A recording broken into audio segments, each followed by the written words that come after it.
lisan yafqahu qawli amma bermakna bangsa itu para bapak, para ibu, para bapak pun sepuh ugi ingkang dipun sepuhaken lan ugi pangban-pangbatin projo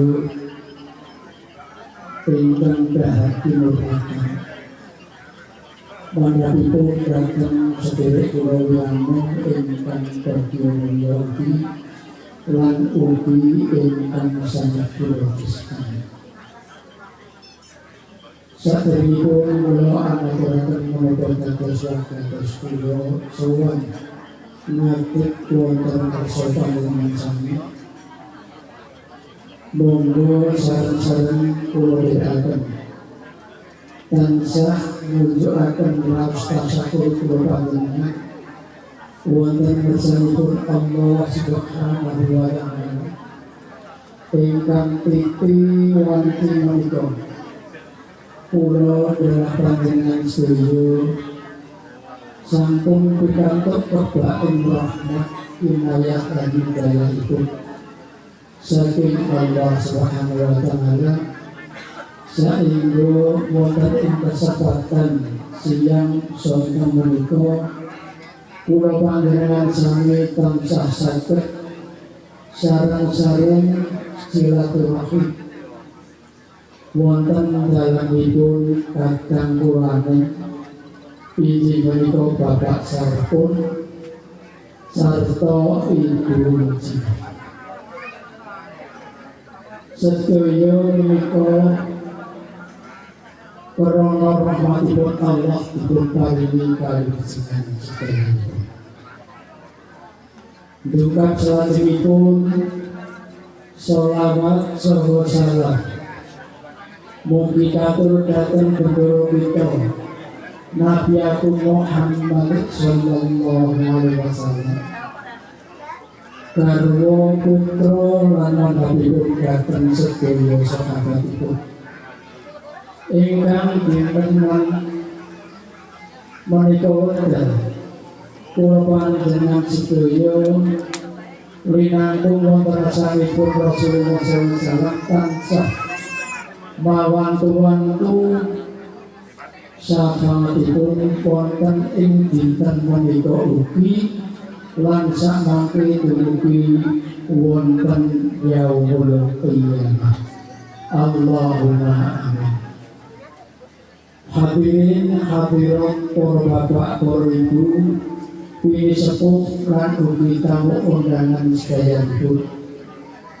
Kepareng ing mriki kula amaturaken menapa dados wigatos kula jumeneng wonten rasa panjenengan sami boten sanes minangkani menapa dados kersanipun kadang kulane inggih menika Bapak Sarpun sekalian supados kula nampi menapa dados pangandikanipun Bapak utusan pisan saking Nogosari Imogiri Batu.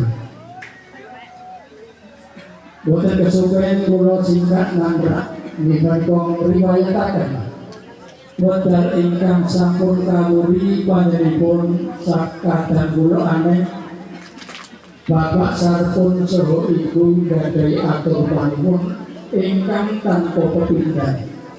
Inggih menika badhe nyaketaken anggenipun sami pasegirian kaliyan panjenenganipun Bapak Sardi kaliyan Ibu Suwardi. Inggih menika kanthi lantaran anikahaken utawi anggonaken putra kakungipun ingkang nami Irfan Nugroho kaliyan putra putrinipun Bapak Sardi kaliyan Ibu ingkang nami Rada Rabiani Oktaviani Nyumparin kan demo dari selaku bin Doro. Sebab kita dengan sampun menikah dengan seorang itu dari Bapak Sakti, mereka bakau. Lo namun memberi kewau sesuatu atau dari itu. Kanti menikah panuwun saking Bapak sampun sekalian, estu dipun pinangkani memberi panuwun itu. Bilokan di menikah Bapak sampun sekalian ngaturaken sewu-sewu ageng panuwun ingkang tanpa pepindhan. Ingkang sampun kersa nayengaken buktekaken katresnanipun panjenengan Bapak Sarti sekalian kalian Bapak Sartun kalian Ibu. Kasunyatanipun sewau kirang langkung jam 12. Putra kekalipun sampun mikroraken akad nikah wonten kantor urusan agama Imogiri. Dinyami saking panjenengan pangestunipun para bapak lan ibu. Estu putra kekali anggenipun mikroraken akad nikah dipun paringi lancar kanthi wilujeng pikantuk pitutur rahmatipun Allah Subhanahu wa taala. Ing pangajab sak mangke sageta dados keluarga ingkang sakinah mawaddah warahmah. Allahumma amin. Para bapak lan para ibu ingkang mulya. Salajengipun saking keluarga ibu utawi bapak sampun sekalian lan ugi sanak kadang tangga tepalik ing mriki ngaturaken sewu-sewu ageng panuwun ingkang tanpa pepindhan lan nyuwun tambahi donga pangestu. Mugi-mugi putra kekalipun anggenipun bangun bebrayan ingkang sakmangke anggenipun sumrambah wonten ing alam bebrayan saged tolos kantun wilujeng menapa ingkang dados cita-citanipun ingkang dipun sejo tansah dipun paringana alhasil kanthi wilujeng lan sawetawis sampun dipun sambet. Mugi-mugi putra kekalipun ingkang dipun paringi momongan samangke saged pikantuk momongan ingkang kakung dipun paringana dados keluarga ingkang saleh. Mbok menawi mangke putri dipun paringana dados lare ingkang saleh.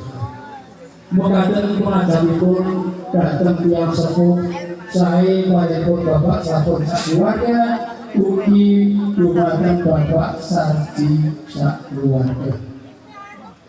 Para hadirin rahimahullah ingkang dimulyakaken Allah. Kanthi menika Bapak Ibu ingkang kinagena, kula ngaturaken ageng panuwun ingkang tanpa pepindhan.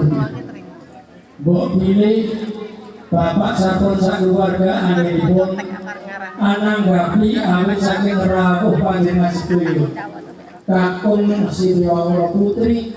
Mbok pilih anggenipun ananggapi sae anggenipun lenggahken kirang nuju krana langkung kirang trep lan kirang sopan santunipun anggenipun paring caos panghormatan utawi caos menapa kemawon ingkang sedaya menika wau kangge jagi kermananipun, jagi kehormatanipun para bapak para ibu tamu undangan sedayanipun boten lepas kalian kelepatan kekirangan utawi sakebawisipun kirang permenaken wonten punggalipun para bapak lan ibu.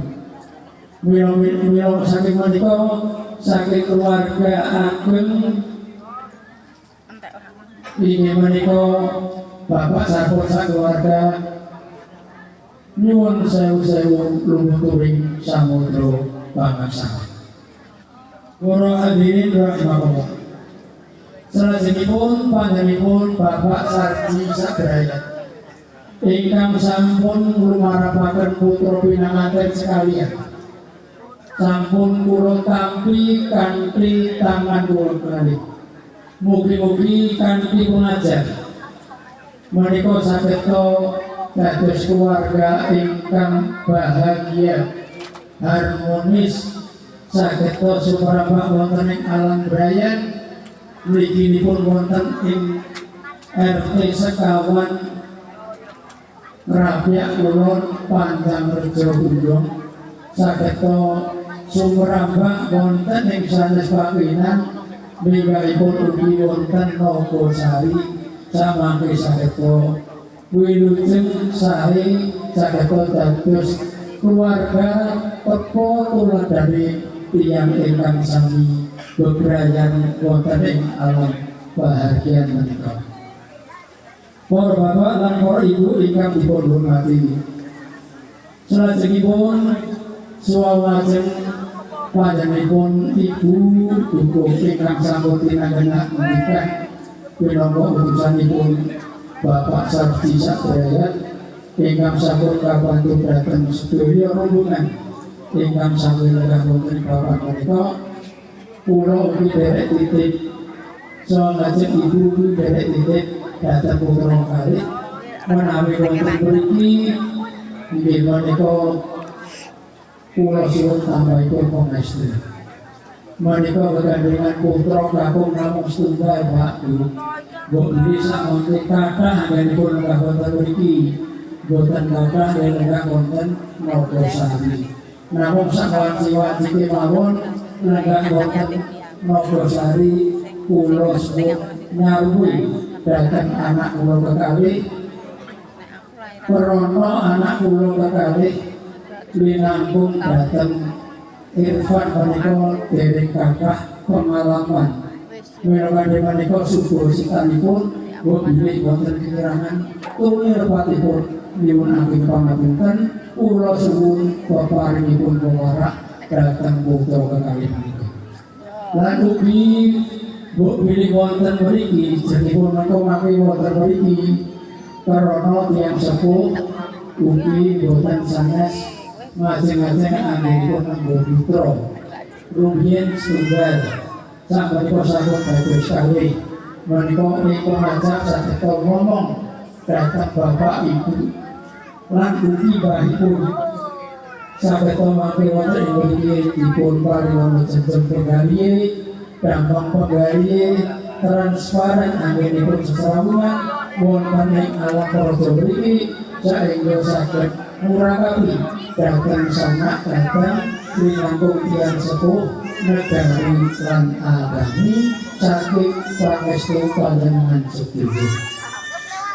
Para bapak lan para ibu ingkang tinangenak pinurmatan, salajengipun salajeng panjenenganipun ibu minangka talang pangandikan sakawis saking sampun Bapak Sarji rawuh wonten ing mriki kejawi masyarakat dhateng sang putra sekalian ugi ngasta kaliasih utawi oleh-oleh ingkang kaaturaken dhateng Bapak Sarpun sekalian. Kula tampi kanthi renokipun kalih kula winten ngetang-ngetang aji lan nawanipun namung menika mujudaken rasa katresnanipun dhateng Pak Sarpun sekalian inggih menika peparingipun saking Bapak Sarji kaliyan ibu. Mugi-mugi amal kesayanganipun Bapak Sarji sekalian tansah dipun paringi leluntung saking saudara Allah Subhanahu wa taala ingkang ngurmat kalian amal kesayanganipun Bapak Sarji kaliyan ibu.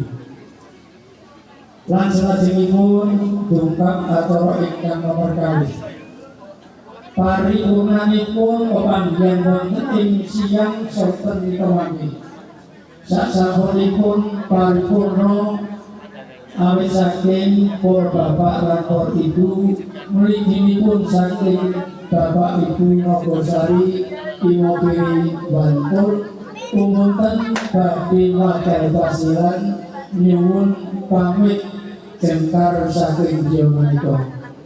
Namun nyuwun tambahipun pangestu Bapak Sarpun sekalian mugi-mugi sak mangke jamanipun Bapak sak rombongan menika nuwuhaken sebanipun doa kawijinan.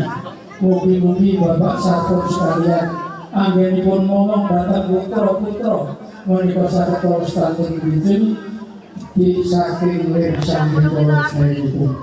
Lan mugi-mugi Bapak Sarji kalian Ibu lan sanak kadang ingkang sedaya rawuh wonten mriki singkaripun saking dalem menika dumugi dalemipun piyambak-piyambak tansah jinangkung saking kawijinan sedaya sageta pikantuk rahmatipun Allah Subhanahu wa taala wonten dalem saged nglajengaken menapa ingkang dados kekasinganipun lan saben makarya wontenipun piyambak-piyambak. Kula kita mengatakan menurut atur kawula pinangka minangkani menapa dados atur panuwun sanak kadang utawi sanak sederek kula minangka panjenenganipun Bapak satu sekalian mbok pilih anggen kula dherek akan matur kirang pono kirang truk kirang jangkep awit saking kekirangan pengalaman kula mila kadhi menika suba sita kula ingkang boten remenaken boten muji promo perkara panjenengan sedaya estu kula mawantu peparingipun pangapunten dumateng kula pribadi. Kula cekak matur semanten kemawon wedal kula kudiraken dumateng Bapak para pameriksa acara sumangga matur. Aku qouli hadza wassalamualaikum warahmatullahi wabarakatuh. Wa